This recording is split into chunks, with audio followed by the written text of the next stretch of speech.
నమస్తే, welcome to our channel. నేను సౌజన్య. మళ్ళీ తెరపైకి గాజు గ్లాస్ గుర్తుకు సంబంధించి మళ్ళీ వచ్చింది ఈ ఇష్యూ. సో ఇప్పుడు స్వతంత్ర అభ్యర్థులకి ఎవరైతే ఉన్నారో వాళ్ళందరికీ కూడా ఎలక్షన్ కమిషన్ గాజు గ్లాస్ గుర్తు కేటాయించడం జరిగింది. దానిపైన జనసేన పార్టీ అధ్యక్షులు కావచ్చు, పార్టీ వాళ్ళకి సంబంధించిన వాళ్ళు కోర్టులో పిటిషన్ వేయడం జరిగింది. వాళ్ళు 24 గంటల్లో దీనికి సంబంధించి విచారణ కొనసాగిస్తూ ఉండడం జరిగింది. మరి ఈ అంశానికి సంబంధించి మనతో మాట్లాడడానికి, వారి విశ్లేషణని మనతో పంచుకోవడానికి ఈరోజు మనతో పాటు ఉన్నారు senior political analyst KVV Prasad గారు ఉన్నారు. వారితో మాట్లాడదాం. నమస్తే ప్రసాద్ గారు. నమస్తే అమ్మా.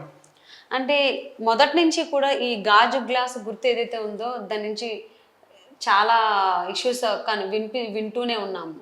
మళ్ళీ ఒక 12-13 రోజులు ఉంది ఇంకా ఎలక్షన్స్కి. ఇప్పుడు కూడా జనసేనకు సంబంధించి ఈ గాజు గ్లాసు అంశాన్ని ఎందుకు ఇంత డ్రాగ్ చేస్తున్నారు? ఎందుకు ఫ్రీ సింబల్స్లో ఈసీ గాజు గ్లాస్ గుర్తుని ఇవ్వడం జరిగింది? దీన్ని ఏ విధంగా అర్థం చేసుకోవాలి అంటారు? యాక్చువల్గా చెప్పాలంటే అసలు ఈసీకి మత ఉందా లేదా అన్నది కూడా మనం ఆలోచించాలమ్మా. ఇప్పుడు జనసేన పార్టీకి సంబంధించిన సింబల్ అది. సో జనసేన ఇటు టీడీపీ కానీ బీజేపీ కానీ వీళ్ళు ఒక కూటమిగా ఏర్పడి సో వాళ్ళ రేషియో ప్రకారం వాళ్ళకున్న స్ట్రెంగ్త్ ప్రకారం వాళ్ళ సీట్లు కేటాయించుకోవడం జరిగింది. సో ఇప్పుడు జనసేన ఎక్కడైతే పోటీలో ఉంటుందో అక్కడ బీజేపీ పోటీలో ఉండదు, టీడీపీ పోటీలో ఉండదు. కానీ ఇటు బీజేపీ టీడీపీ జనసేనకు సపోర్ట్ చేస్తారు. అలాగే టీడీపీ ఎక్కడ పోటీలో ఉందో అక్కడికి సో బీజేపీ జనసేన కలిసి చేస్తుంది. అదేవిధంగా బీజేపీ ఎక్కడైతే పోటీలో ఉందో వాళ్ళ అభ్యర్థులు ఇటు ఎంపీలు కానీ ఎమ్మెల్యేలు కానీ 3 పార్టీలకు సంబంధించిన వాళ్ళు సో బీజేపీ పోటీలో ఉన్న ఎంపీ స్థానాలకు కానీ ఇటు ఎమ్మెల్యే స్థానాలకు కానీ ఇటు TDP cadre plus Janasena cadre కూడా సపోర్ట్ చేయడం చేస్తుంది. ఎందుకంటే అది కూటమి ధర్మం అది. కానీ అసలు ఎంత ఇది ఒక హాస్యాస్పదంగా ఉందంటే ఇప్పుడు ఆల్రెడీ ఎక్కడైతే స్వతంత్ర అభ్యర్థులు అందరూ పోటీ చేస్తున్నారో వాళ్ళందరికీ కూడా గ్లాసు గుర్తు కేటాయించడం జరిగింది. అలాగే ఆల్రెడీ కూడా ఒక 40 చోట్ల అయితే ఈ స్వతంత్ర అభ్యర్థులకు ఆల్రెడీ ఒక ఆ గ్లాసు గుర్తు కేటాయించడం కూడా జరిగింది. ఇప్పుడు సాధారణంగానే ఎంటైర్ కంట్రీలో తీసుకుంటే మనకి సో నిరక్షరాస్యత ఇంకా ఉంది. ఇటు గ్రామాల్లో కానీ అట్లలో కానీ చాలా చోట్ల ఇంకా నిరక్షరాస్యులు ఉన్నారు. వాళ్ళు ఏంటంటే బ్లండ్గా గుర్తుపెట్టుకునేది ఏంటంటే గుర్తు మాత్రమే. టీడీపీ అంటే సైకిల్, సో బీజేపీ అంటే తామర పువ్వు, సో కాంగ్రెస్ అంటే హస్తం, సో టీఆర్ఎస్ అంటే కారు. ఆ విధంగా గుర్తుపెట్టుకున్నప్పుడు అసలు కనీసం స్పృహ, కనీసం అంటే ఒక కామన్ సెన్స్ అంటాను నేను, ఒక చిన్న కామన్ సెన్స్ సంబంధించిన ఒక సబ్జెక్ట్ ఇది. సో అయ్యో రేపొద్దున్న ఈ యొక్క ప్రజలు కన్ఫ్యూజ్ అవుతారే, అనవసరంగా రేపొద్దున వాళ్ళ విద్యా అవకాశాలు దెబ్బతింటాయనేది ఒక విధంగా చెప్పాలంటే ఇది కావాలని చేస్తున్నారా, ఉద్దేశపూర్వకంగా చేస్తున్నారా, లేకపోతే ఇది ఏదైనా వైసీపీ గవర్నమెంట్ తోటి అయినా ఈసీ కుమ్మక్క అని చెప్పి ఇండైరెక్ట్గా వైసీపీకి లాభం చేకూర్చడం కోసం ఈ ఓట్లు చీల్చడం కోసం చేస్తున్నారని అర్థం అవ్వట్లేదు. అసలు ఇది మరి కోర్టు కూడా అసలు ఇంత కాలం తీసుకోవడం కూడా వేస్ట్. ఇప్పుడు కోర్టుకి వెళ్ళారు, కోర్టుకి వెళ్తే 24 గంటల్లో దీని సమస్యను మేము పరిష్కరిస్తామని చెప్పారు. అలాగే కోర్టు ఈసీకి కూడా బహుశా సందేశం అని చెప్పి నోటీస్ కూడా ఇచ్చి ఉంటారు. సో ఇది చాలా వివాదాస్పదం. అసలు ఇప్పుడు కోర్టుకి వెళ్ళవలసిన పని లేదు, ఎవరో దీని గురించి అబ్జెక్షన్ చేయవలసిన పని లేదు. అసలు కేవలం వాళ్ళు కేటాయించేటప్పుడు ఇప్పుడు ఎన్ని గుర్తులు లేవమ్మా, ఎన్ని గుర్తులు ఉన్నాయి అంటే గాజు గ్లాసుకు సంబంధించి ఇది మొదటిసారి కాదు ఇలాంటి అంశం రావడం అనేది. ఇంతకు ముందు కూడా చాలా సార్లు జరిగింది.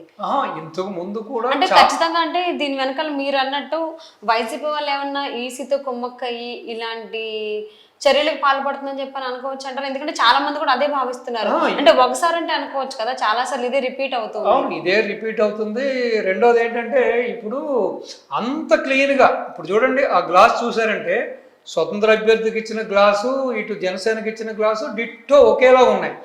సో రేపొద్దున ఇప్పుడు ఆల్రెడీ వాళ్ళు ఫిక్స్ అయ్యి ఉంటారు. సపోజ్ ఆ యొక్క పర్టికులర్ నియోజకవర్గంలో కానీ లేకపోతే ఎంపీ సెగ్మెంట్స్లో కానీ అక్కడ జనసేన పోటీలో లేకపోయినా, పొత్తు ధర్మంతో అక్కడ లేకపోయినా ఆ ఓటు ఎవరికి ట్రాన్స్ఫర్ అవ్వాలి? బీజేపీ ఉంటే ఇక్కడ బీజేపీ వెళ్ళాలి, లేదంటే టీడీపీకి వెళ్ళాలి. రేపొద్దున ఈ యొక్క కనీస అవగాహన లేని ప్రజలు ఏం చేస్తారు? అరే ఇక్కడ మన గ్లాస్ కనపడుతుంది, బహుశా ఇది మన పవన్ కళ్యాణ్ గారి గుర్తు కదా, మన పవన్ కళ్యాణ్ గారికి అభిమానమో లేకపోతే పవన్ కళ్యాణ్ గారి పార్టీ కార్యకర్తలు అనుకుని అక్కడ ఆ ఓటు వేయడానికి ఛాన్స్ ఉంది. ఆ విధంగా కూటమి విజయ అవకాశాలకి గణనీయంగా దెబ్బతగిలే అవకాశం ఉంది. కనీసం ఒక స్పృహ లేకుండా, కనీసం ఒక చిన్న ఒక లాజిక్ కూడా తెలియకుండా ఈ విధంగా ఈసీ ఇక్కడని కాదు, దేశవ్యాప్తంగా ఈ విధంగా చాలా సార్లు ఈ విధంగా చాలా యొక్క కాంట్రవర్సీలకి ఈసీ దారితీసింది. ఈసీ చర్యలు చాలా కాంట్రవర్సీలకు దారితీసాయి. సో ఇది ఇమీడియట్గా కోర్టు యాక్షన్ తీసుకుని ఇమీడియట్గా దీన్ని చేసి ఓన్లీ జనసేనకి మట్టుకు కేటాయించి స్వతంత్ర అభ్యర్థులకి సో ఒక డిఫరెంట్గా వేరే ఆబ్జెక్ట్ ఏదోటి వేరే గుర్తు కేటాయించాలని చెప్ప అంటే ఆల్రెడీ ఇప్పటికీ 40 నియోజకవర్గాల్లో ఇలాగ గాజు గ్లాస్ గుర్తు కేటాయించడం జరిగింది స్వతంత్ర అభ్యర్థులకు సంబంధించి ఈసీ. సో దీని మీద వివరణ కూడా కోరడం జరిగింది. మరి ఈసీ ఏం చెప్తుంది అనేది ఇంకా తెలియదు. బట్ హైకోర్టు ఇచ్చినటువంటి హామీ ఏంటంటే ఒక 24 గంటల్లో అయితే దీనికి సంబంధించి సమస్యని పరిష్కరిస్తామని అన్నారు. అంటే కీప్ ఆన్ అంటే ఇదే అంశం గురించి ఈసీ ఎందుకు ఇంత ఇబ్బంది పెడుతోంది జనసేనని?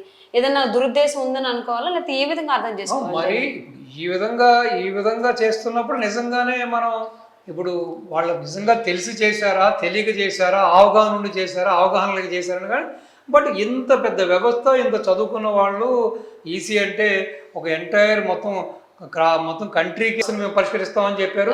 అలాగే కోర్టు ఈసీకి కూడా బహుశా సందేశం అని చెప్పి నోటీస్ కూడా ఇచ్చుంటారు. సో ఇది చాలా వివాదాస్పదం. అసలు ఇప్పుడు కోర్టుకి వెళ్ళవలసిన పని లేదు, ఎవరు దీని గురించి అబ్జెక్షన్ చేయవలసిన పని లేదు.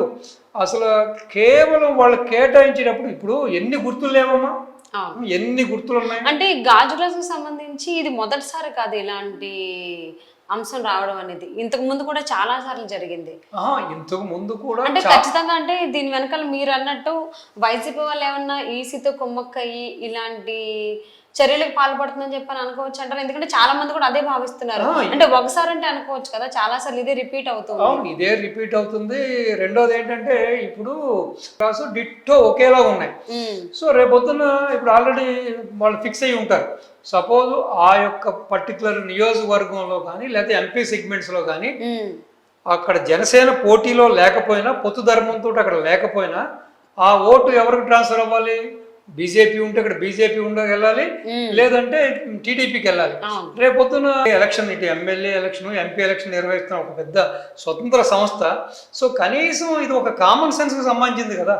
ఆ మాత్రం అసలు ఇప్పుడు మళ్ళీ రేపొద్దున కోర్టు అక్షంతలు వేసో మొట్టికాయలు వేసో దాన్ని వాపస్ తీసుకోవడం కన్నా అసలు మీ తెలివితేటలు ఎక్కడికి వెళ్ళి, మీ బుర్రలు ఏమైనా మొఖాల్లో ఉన్నాయా, లేకపోతే మీరు చెప్పినట్టుగా ఇటు వైసీపీకి వాళ్ళు లబ్ధి చేకూర్చడం కోసం కావాలని ఉద్దేశపూర్వకంగా చేశారా, లేకపోతే నిజంగానే అవగాహన రాహిత్యంతో చేశారా అన్నది కూడా తేలాలి. సో ఇటువంటి ఇంకా రిపీట్ అవ్వకూడదమ్మా, భవిష్యత్తులో ఇటువంటి రిపీట్ అవ్వకూడదు. ఇవన్నీ కూడా ఏంటంటే వేస్ట్ ఆఫ్ టైము, కన్ఫ్యూజ్ చేయడం, మళ్ళీ కేడర్లో లేనిపోయిన అనుమానాలు రేకెత్తించడం.